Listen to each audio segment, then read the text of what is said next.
Good evening. The television and radio stations of the United States and their affiliated stations are proud to provide facilities for a discussion of issues in the current political campaign by the two major candidates for the presidency.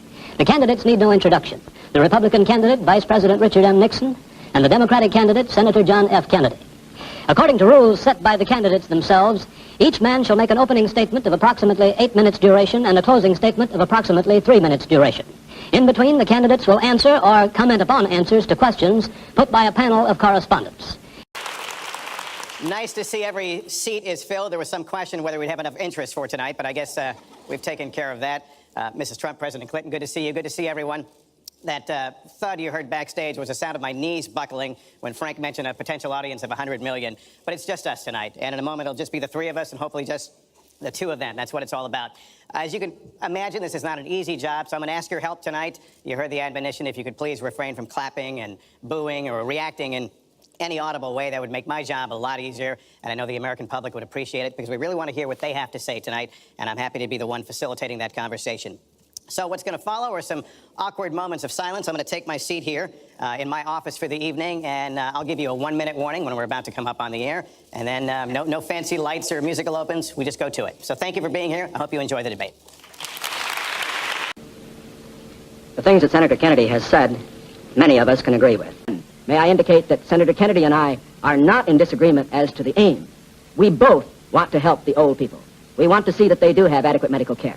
The question is the means. I think that the means that I advocate will reach that goal better than the means that he advocates. Senator Kennedy has suggested that he believes he knows the way.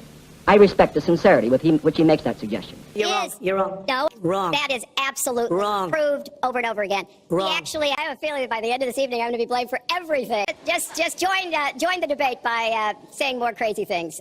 Now, I can only say this. Through the years, I have sat in the National Security Council. I have been in the cabinet. I have met with the legislative leaders. I have met with the president when he made the great decisions with regard to Lebanon, Kimoy Matsu, other matters. The president has asked for my advice. I have given it. Sometimes my advice has been taken. Sometimes it has not. I do not say that I have made the decisions. And I would say that no president should ever allow anybody else to make the major decisions. The president only makes the decisions. All that his advisors do is to give counsel when he asks for it. As soon as he travels to 112 countries and negotiates a peace deal, a ceasefire, a release of dissidents, an opening of new opportunities in nations around the world, or even spends 11 hours testifying in front of a congressional committee, he can talk to me about stamina. Let us understand throughout this campaign that his motives and mine are sincere. I know what it means to be poor. I know what it means to see people who are unemployed. I know Senator Kennedy feels as deeply about these problems as I do.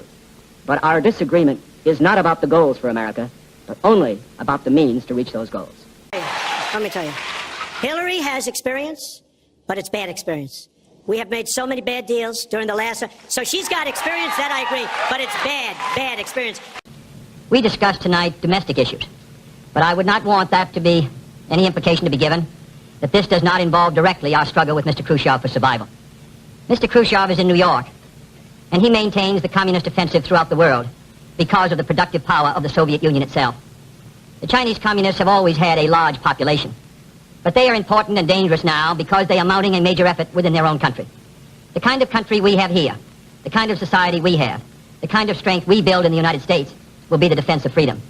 If we do well here, if we meet our obligations, if we're moving ahead, then I think freedom will be secure around the world. If we fail, then freedom fails. And see, she's saying Russia, Russia, Russia, but I don't... Maybe it was. I mean, it could be Russia, but it could also be China. It could also be lots of other people. It also could be somebody sitting on their bed that weighs 400 pounds, okay? You don't know who broke in to DNC.